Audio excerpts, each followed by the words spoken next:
क्यों? उसी कुछ बातों को हम सीखने जा रहे हैं, ठीक है? आज सुबह, कल सुबह भी मेरी नींद खुली थी, लेकिन आज सुबह जब मेरी नींद खुली, मैंने मोबाइल उठा के देखा 3:33 हो रहा था, 3:35। मैं सोची प्रभु अब क्या बोल रहे हैं मुझसे। फिर मैं प्रार्थना करने लगी, वचन पढ़ने लगी। सब कुछ जब खत्म हो गया तो मैं अपना फेसबुक खोली और मैं पेट्रिशिया कीन, एक प्रभु की दासी है, बहुत बुजुर्ग हैं, मैं उनका वहाँ उनका क्या बोलते हैं फेसबुक टेलीकास्ट था, उसमें लिखा था 3:33 को परमेश्वर ने मुझे जगाया और मुझसे कहा। तो मैं एकदम शॉक्ड हो। 3:33 को 3:33 को मैं उठी थी और 3:33 को अमेरिका में वो रात को उठ के प्रभु ने उससे क्या कहा मैं सुनने लगी। जब मैं सुनने लगी तो उसमें मुझे एक चीज समझ में आया, यिर्मयाह 33:3। यिर्मयाह 33:3 क्या लिखा है? सबको याद हो रखे। मुझसे प्रार्थना कर तो मैं तुझे। जब उन्होंने ऐसे कहा, मैं पूछ रही थी पवित्र आत्मा प्रभु से, हे प्रभु ये 3:33 में मुझे क्यों उठाया, क्यों मुझे वो मेरा ध्यान आकर्षित किया। जब उन्होंने कहा, और दूसरी बात उन्होंने कहा, यहूदी कैलेंडर के अनुसार उनका डे ऑफ अटोनमेंट, प्रायश्चित का दिन उनका शुरू हो रहा है।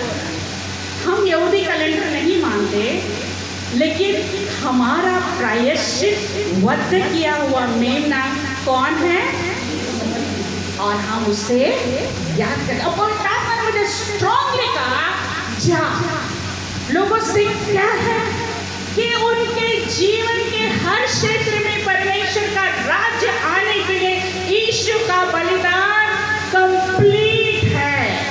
हालेलुया। आपको और कुछ चीज की जरूरत नहीं है, यीशु मसीह ने आपके लिए वो सारी बातें पूरी कर दी।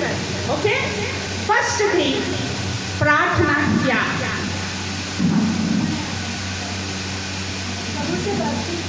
प्रभु से बातचीत करना। Very good. और किसी का कुछ? प्रभु के साथ संगति करना और संबंध जोड़ना। तीनों चीज बिल्कुल करेक्ट। अगर जिनको प्रार्थना के बारे में नहीं मालूम है वो आज सीख ले। कई बार हम प्रार्थना को सोचते हैं कि हमें परमेश्वर के सामने जाके जितना बोझ है, जितना दुख है, जितनी चिंताएं, सबको क्या करना है, जाके उन्हें कंप्लेन करना। प्रभु देख मेरा पति ऐसा करता है, मेरे बच्चे ऐसे करते हैं, वो ऐसे करा, ये ऐसे किया, वो ऐसे किया, इसकी बीमारी ऐसी, उसकी बीमारी ऐसी। हम लोग लिस्ट को क्या करते हैं, बता दें। आज आपको इस बात को सीखना है, जब हम प्रार्थना करने जा रहे हैं, अभी हम प्रार्थना करेंगे ग्रुप्स में, वो प्रार्थना का समय आप और परमेश्वर पिता के बीच में एक हार्ट टू हार्ट, हृदय से हृदय एक एंगेजमेंट है, जुड़ना है। इसलिए जब आप प्रार्थना करेंगे, यदि आपको टॉपिक भी दिया जाएगा, आप दिमाग में जो आ रहा कर नहीं, आप पवित्र आत्मा की सहायता लो। अगर कुछ भी नहीं समझ आ रहा, वेट करो, कुछ नहीं होता। शांत रह के, चुपचाप रह के फोकस करना भी परमेश्वर के सामने मनन है। कई बार हम लोग गलत जानते थे, हमको लगता है प्रार्थना मतलब जो भी बोल रहा है परमेश्वर भी तेरा धन्यवाद, यीशु के नाम से आमीन, साइन। नहीं, आज जब हम प्रार्थना करेंगे ग्रुप में, पवित्र आत्मा को हम काम करने देंगे। आप हमें क्या क्या, क्योंकि मुझे विश्वास है जो नॉलेज हमारे अंदर है उससे बढ़कर, उससे परे पवित्र आत्मा हमें जरूर शब्द या प्रकाशन या एरिया दिखाएंगे। हालेलुया। कितने लोग विश्वास करते हैं? डोंट सेटल डाउन मत होइए, अपने आप को अलर्ट रखिए, अपने आप से बोलिए उसके गाइडेंस को तुझे रिसीव करना है। अपने आप से बोलिए, अपने आप से बोलिए, क्योंकि हम एक महत्वपूर्ण क्षेत्र में खड़े हैं, ठीक है। तो प्रार्थना हार्ट टू हार्ट पिता परमेश्वर के साथ, पवित्र आत्मा के साथ एंगेजमेंट, ओके, ठीक है। सेकेंड थिंग, प्रार्थना क्या है? प्रार्थना दो प्रकार से होती है। मैं दो प्रकार के प्रार्थनाओं को देखती हूँ बाइबल में, दो थी, फेथ विश्वास या फियर डर, दो चीज। आप दोनों में से किसी भी एक प्लेस से खड़े होकर प्रार्थना करें। कई बार परिस्थिति हमें इतना ज्यादा स्ट्रांगली दबा देती है कि हमारे अंदर से विश्वास की प्रार्थना नहीं निकलती, लेकिन डर से प्रार्थना। बहुत लोग डर से प्रार्थना करते हैं, मैंने देखा। उनकी प्रार्थना से आप समझ जाएंगे कि वो डर से प्रार्थना है। अब मुझे बताइए, बाइबल किसी प्रार्थना सुनने के लिए वादा करती है? कहाँ लिखा है? इब्रानियों 11:6। अगर नोट करें तो आप नोट करिए, और यदि किसी ने निकाला तो फटाक से पढ़े। इब्रानियों 11:6 क्या लिखा है? और विश्वास बिना उसे प्रसन्न करना, विश्वास बिना उसे प्रसन्न करना अनहोना। That's all. हम ह्यूमन बीइंग हैं, हमें डर है, लेकिन डर को लेकर यदि आप प्रार्थना कर रहे हैं, आप खुद ही अपनी प्रार्थना का गला घोट रहे हैं। सिंपल, क्योंकि परमेश्वर राजा है और वो राज्य कर रहे हैं। राजा की आज्ञा, राजा के नियम हम सबको मानने। मैं वहां जाके ये नहीं बोल सकती परमेश्वर ऐसी परिस्थिति है, ऐसी परिस्थिति, ऐसी परिस्थिति में ऐसा डर गई, मैं वैसा डर गई। नहीं, प्रभु कहता है जब तुम मेरे पास आते हो, कैसे आना है? विश्वास। You should pray out of faith. आपको विश्वास से प्रार्थना। अभी जो हम प्रार्थना करने जा रहे हैं कुछ विषयों के लिए, हमें विश्वास से प्रार्थना करना। क्यों? क्योंकि इसमें कुछ ऐसे पॉइंट्स हैं जिसके लिए हम रेगुलर प्रार्थना करते हैं। फॉर एग्जाम्पल, देश के लिए हम प्रार्थना करें। जैसे ही देश के लिए प्रार्थना करें, प्रभु क्या प्रार्थना करें? बीजेपी की सरकार है, ऐसा कर रही है, वैसा कर रही है, वो ये कर रहा, वो कर रहा, वो कर रहा, ये कर रहा। हमारा माइंड इमीडिएटली नेगेटिव चीजों से, नेगेटिव बातों से ऑक्यूपाई होता है। हमारा विश्वास है, लेकिन अविश्वास उससे बड़ा। और क्या होता है उसके कारण? आपका विश्वास बढ़ा। इसलिए आपकी समस्या, चाहे वो देश की समस्या हो, चाहे हमारे राज्य की समस्या हो, चाहे आपके परिवार की समस्या हो, चाहे आपकी व्यक्तिगत समस्या हो, आप अपनी समस्या से इंप्रेस्ड नहीं होंगे। आप परमेश्वर को रिस्पॉन्ड करेंगे, परमेश्वर से कनेक्ट होंगे। समझ रहे हैं आप मेरी बात? समझ रहे हैं आप मेरी बात? अगर नहीं समझ आ रहा मुझे जरूर पूछिए, क्योंकि ये बहुत महत्वपूर्ण पॉइंट है। कई विश्वासी जेन्युइन प्रेयर करते हैं, लेकिन वो गलत प्लेस से प्रेयर करते हैं।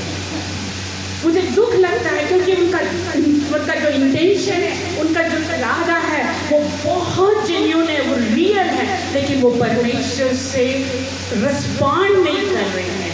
वो क्या कर रहे हैं? समस्या के ऊपर ध्यान करके, फोकस करके, फियर से वो लोग क्या कर रहे हैं? प्रेयर कर रहे हैं।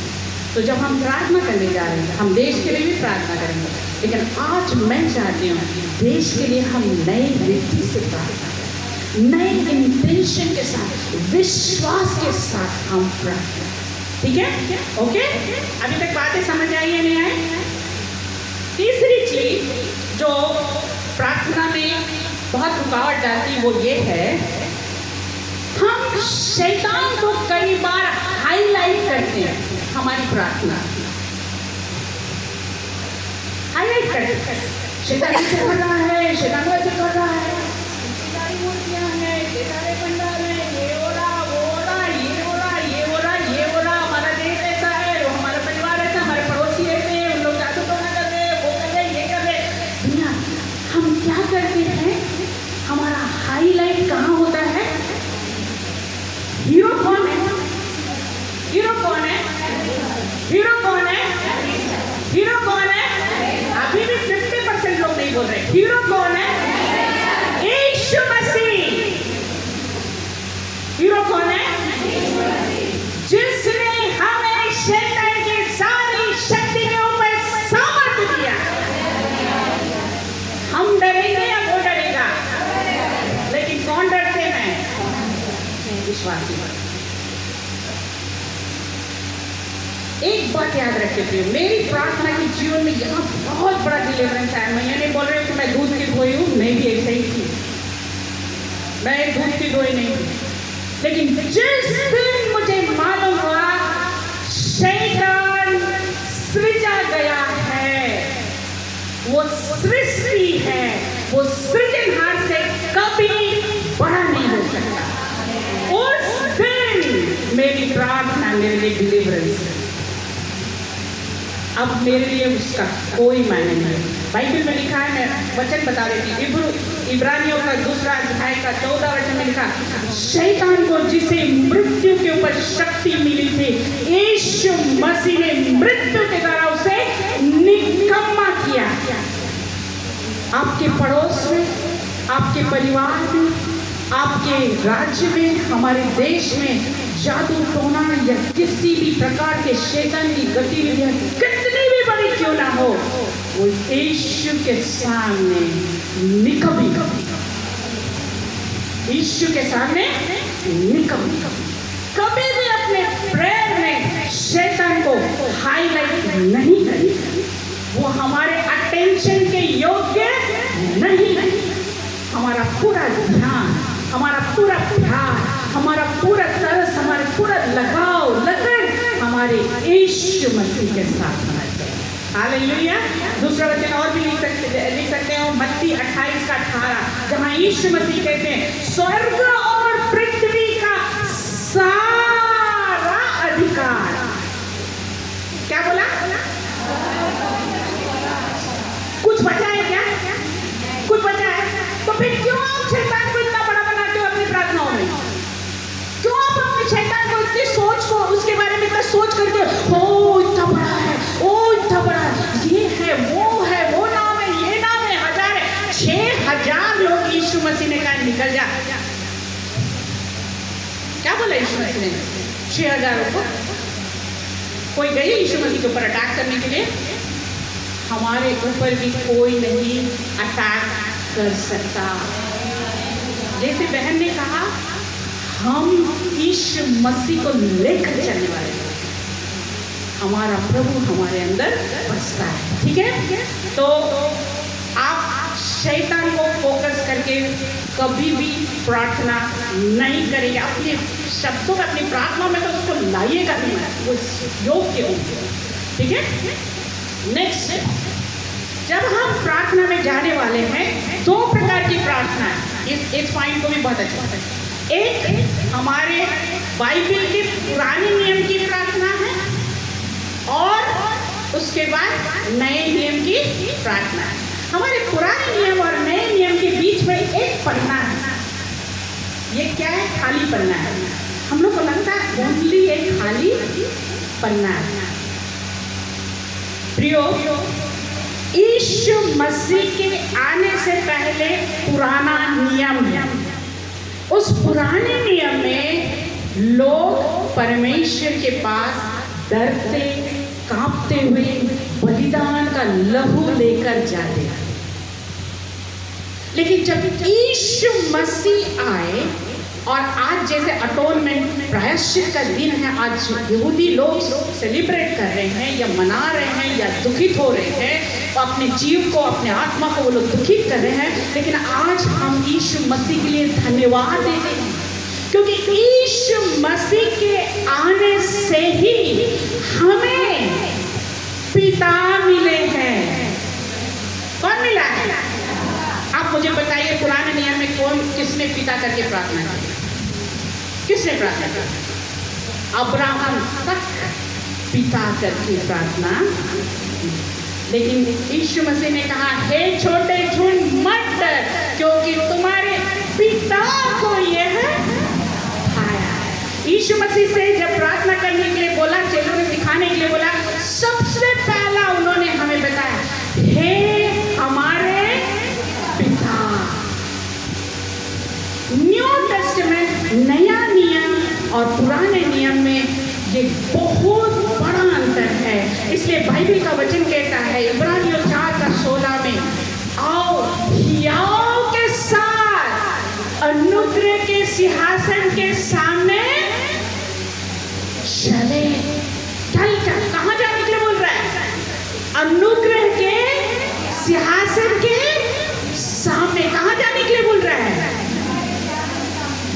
क्या पुराने नियम के विश्वासियों को यह सौभाग्य था? क्या पुराने नियम के विश्वासियों का यह सौभाग्य था? आप ध्यान डिस्टर्ब मत करिए, डिस्ट्रैक्ट मत होइए। ओके, दूसरा वचन लिखा हुआ है इब्रानियों 10:19 में, हियाव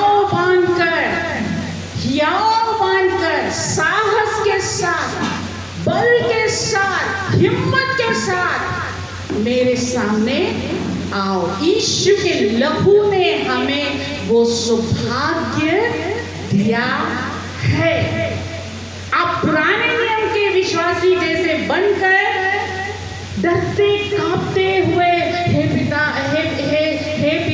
पिता भी नहीं बोलते लोग, परमेश्वर पिता, परमेश्वर प्रभु एलोहीम, इस प्रकार लोग प्रार्थना करते हैं। लेकिन परमेश्वर ने हमें क्या दिया है?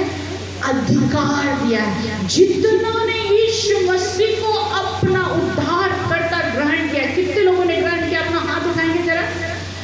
उतनों को पुत्र होने का, संतान होने का। आप कैसे जाएंगे पिता के सामने? आप कैसे जाएंगे?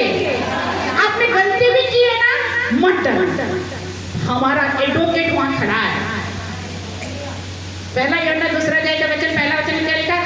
हमारा एडवोकेट वहां खड़ा है, यीशु मसीह। मेरी बेटी आई है, इसने गलती की है, लेकिन मेरे अकाउंट में वो लिख गया है, उसको माफ। यीशु मसीह ने हमारे लिए सारी बातों को क्या कर दिया है? पूरा। इसका मतलब ये नहीं है कि हमें गलती करते रहना है, इसका मतलब ये नहीं है कि हमें पाप करते रहना है, ये नहीं मैं बोल रही।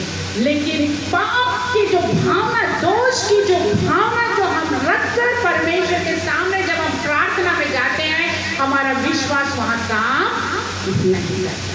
तो हम कौन से नियम के विश्वासी हैं? कौन से नियम के विश्वासी हैं? ओके। और हम किस प्रकार परमेश्वर के सिंहासन के सामने जाते हैं? हियाव के साथ। अपने आप से बोलिए, मैं परमेश्वर के सिंहासन के सामने हियाव के साथ जाती हूँ। बोलिए, डर के जाते हैं क्या? हियाव से जाते। ओके, नेक्स्ट जो पॉइंट है, एक और मिस्टेक जो हम करते हैं, हम सोचते हैं जब परमेश्वर उत्तर देता है तो हम सोचते हैं कि हमने इतनी प्रार्थना की, इतने आंसू बहाए, इतने उपवास किए, इसलिए परमेश्वर ने उत्तर दिया। ये गलत विश्वास। क्या लिखा हुआ है? यूहन्ना 16:26 में लिखा है, मेरे नाम से, यीशु मसीह कह रहे, मेरे नाम से जब तुम पिता से मांगोगे वो तुम्हें। तो किसके नाम से हमें उत्तर मिलता है? किसके अकाउंट से हमको उत्तर मिलता है? किसके कारण हमें उत्तर मिलता है? अब बताइए, यीशु मसीह परफेक्ट है या नहीं है? सिद्ध है या नहीं है? तो हमारा उत्तर डेफिनेट है या नहीं है? यस। आप इस बात को अच्छे से समझ लीजिए, हमें उत्तर मिलता है। हम बड़े बड़े कार्य देखते हैं, चंगाइयों को देखते हैं, बड़े बड़े ब्रेक थ्रू देखते हैं, लेकिन सब कुछ हमें यीशु मसीह के नाम से मिलता है। ओके, बहुत जल्दी जाएंगे। ओके, अच्छा, अब क्वेश्चन आता है, एक विषय के लिए कितने दिन प्रार्थना करें? ये भी एक प्रश्न है ना? अभी फटाफट है। मत्ती 6:7 में क्या लिखा है? एक जन जल्दी से निकालेगा। मत्ती 7:7 एक जन निकालेगा और मरकुस 11:24 निकालेगा। हमारा परमेश्वर हमारी बुद्धि को हिलाकर हमको मूर्ख बना के रखता है, जो कि तभी हम उसके ऊपर सही रीति से विश्वास कर पाते हैं। मत्ती 6:7, प्रार्थना करते समय अन्य जातियों के समान बकबक न करो। क्या क्या बोल रहे? सुना, प्रार्थना करते समय अन्य जातियों के समान बकबक मत करो, क्योंकि वे समझते हैं कि उनके बहुत बोलने से उनकी सुनी जाएगी। उनके बहुत बोलने से सुनी जाएगी। आगे का वचन जो बहुत अच्छा है। हाँ, इसलिए तुम नहीं रुको। हाँ, इसलिए तुम उनके समान न बनो, क्योंकि तुम्हारा पिता तुम्हारे मांगने से पहले जानता है कि तुम्हारी आवश्यकता क्या है। अभी यहाँ पे प्रभु मसीह बोल रहे हैं, बकबक करके रिपीटेशन में प्रार्थना मत करो। यीशु मसीह बोल रहे हैं, तुम्हारा पिता तुम्हारे मांगने से पहले तुम्हारी आवश्यकता, ये वर्ड नीड, हमारी नीड क्या है? भोजन, कपड़ा, मकान, है ना? जो भी है हमारी जो जरूरत, यीशु मसीह कह रहे हैं तुम्हारा पिता जानता है। आप हम सब बच्चे रहे हैं, अपने पिता से हम जाकर बार बार बोलते थे क्या कि हमको खाना दे दो, हमारे लिए कपड़े ले आओ। हमें मालूम है कि लंच का टाइम हुआ तो हमारे लिए खाना मिल जाएगा। ठीक है, ये फर्स्ट पॉइंट। हाँ, सेकेंड, मत्ती 7:7, अभी यीशु मसीह बोल रहे हैं, यीशु मसीह बोल रहे हैं, मांगो तो तुम्हें दिया जाएगा, ढूंढो तो तुम पाओगे। और इंग्लिश में यदि ओरिजिनल ट्रांसलेशन में इसको देखोगे, मांगते रहो तो मिलेगा, ढूंढते रहो तो पाओगे, खटखटाते रहो तो तुम्हारे लिए खुल जाएगा। अब प्रभु वो वाला वचन माने या ये वाला वचन माने? कौन सा वाला माने? तीसरा वचन पढ़ेंगे, क्योंकि ये मेरा एक्सपीरियंस है, इसलिए मैं इसको शेयर कर रही हूँ। मरकुस 11:24, इसलिए मैं तुझसे कहता हूँ। हाँ, इसलिए फिर से एक बार फिर हाँ हाँ हाँ, अभी देखो, प्रार्थना करके मांगा, प्रतीति कर लो कि वो तुमको मिल गया और वो तुम्हारे लिए हे पिता, आप हमें किस प्रकार कंफ्यूज कर। कितने लोगों को ये तीन वचन अलग अलग समझ आ रहे हैं? ये तीनों वचन डिफरेंट है, समझ आ रहे हैं? नहीं, अभी मैं यहाँ पे उत्तर दूंगी, आप पवित्र आत्मा के ऊपर निर्भर रहिए। कौन सी प्रार्थना को मुझे मांगते रहो तो मांग लिया तो प्रतीति कर लो कि हो गया, या फिर एक बार मांग के छोड़ देना है। मैं इसमें कोई उत्तर नहीं दे सकती, क्योंकि परमेश्वर का वचन हमारी बुद्धि से बहुत ही अलग है। इसको आप अपने दिमाग से सेटराइज करने की कोशिश करोगे, आप नहीं कर सकते। इसलिए आपके पास यदि प्रार्थना का विषय है, मैं व्यक्तिगत रूप से बोल रही हूँ, आप उसके बारे में पवित्र आत्मा के साथ कनेक्ट होकर के प्रार्थना करते रहो। लेकिन जिस दिन आपको पवित्र आत्मा किया, स्टॉप, धन्यवाद देना शुरू कर, स्टार्ट धन्यवाद देना। क्योंकि मेरा एक्सपीरियंस है, मैं अब एक विषय के लिए मैं लगातार प्रार्थना कर रही थी। एक दिन जब मैं उस वचन को सुन रही थी, पवित्र आत्मा ऐसा ही वचन मरकुस 11:24 को लेके आया मेरे अंदर, और मैं उसी समय उस प्रेयर को बंद करके मैं धन्यवाद देना शुरू करी, और आज भी मैं धन्यवाद देती। इस बात के लिए हमें पवित्र आत्मा के ऊपर निर्भर है। ओके, नेक्स्ट है आंसर, हमें उत्तर मिलता है। प्रार्थना का उत्तर। प्रार्थना का उत्तर कई तरीके से मिलता है। समटाइम हम लोग उसके बारे में अवेयर नहीं है, जागरूक नहीं है, इसलिए हम उत्तर को मिस कर देते हैं। जब कई बार हम प्रार्थना करते हैं, then and there on the spot वो आंसर आता है, इमीडिएट। लेकिन कई बार हमें जो प्रभु उत्तर देता है वो मक्के का एक दाने के रूप में होता है। कैसा होता है? मक्के का दाना देखकर आप बता सकते हैं उसमें कितने मक्के आएंगे? यानी परमेश्वर विश्वास योग्य है। आपको जो उत्तर दिया है, उस उत्तर को जब आप कैरी करते हो, उसको आप उठाते जाते हो, धन्यवाद करते जाते हो, वो उत्तर बढ़ता जाता है। और उस उत्तर की जो आशीष है उसको संभालने के लिए परमेश्वर आपके नेचर को भी ट्रिम करता जाता है, रेडी करता जाता है, ताकि वो आशीष आपको नष्ट ना करे, लेकिन आपके लाइफ को प्रभु के राज्य के लिए बना के खड़ा करे। हालेलुया। इसलिए आपके प्रार्थना का उत्तर को भी आप अवेयर रहो। कैसे मैं प्रार्थना कर रही हूँ, ये उत्तर कैसे आ रहा है प्रभु, किस प्रकार से? इसलिए पवित्र आत्मा के ऊपर आप। और कई बार हमारी प्रार्थना उत्तर नहीं लाती है। और मैं बाइबल में देख रही थी, ये लास्ट आज सुबह मुझे प्रभु ने कहा इसे बोल। इसका मुख्य कारण है हमारे मन में किसी के प्रति अक्षमा की भावना। कई बार आप प्रार्थना कर रहे हो, जरूर प्रार्थना कर रहे हो। अब हमेशा याद रखना, परमेश्वर अपने वादे से कभी नहीं हट सकता। यदि नहीं आ रहा उत्तर, हमारे जीवन में कहीं ना कहीं कुछ ना कुछ पॉइंट है जिसकी वजह से हम परमेश्वर के आशीषों को अपने जीवन में आने से रोक रहे हैं। और वही भी एक ही चीज़ बताती है जो मैंने देखा, वो है क्षमा की भावना। यीशु मसीह कहता है, जब तुम मंदिर में आए, अपनी भेंट को वहीं छोड़ और जाकर पहले मेल मिलाप कर। मैंने कई लोगों को देखा, उन्होंने जब मेल मिलाप किया, क्षमा किया, वो इमीडिएट उस प्रार्थनाओं का उत्तर अपने जीवन में पाया। Hallelujah, hallelujah. तो आपको अपने जीवन को क्या करना है? एनालाइज करना है।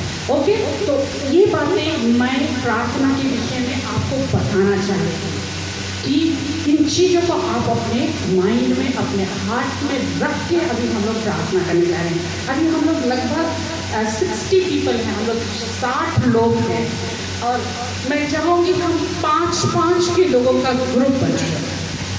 फटाफट, कोई डिस्टर्ब नहीं होगा, कोई आलतू फालतू डिस्ट्रैक्शन की बातें नहीं करेगा। कि अपने आप को पवित्र आत्मा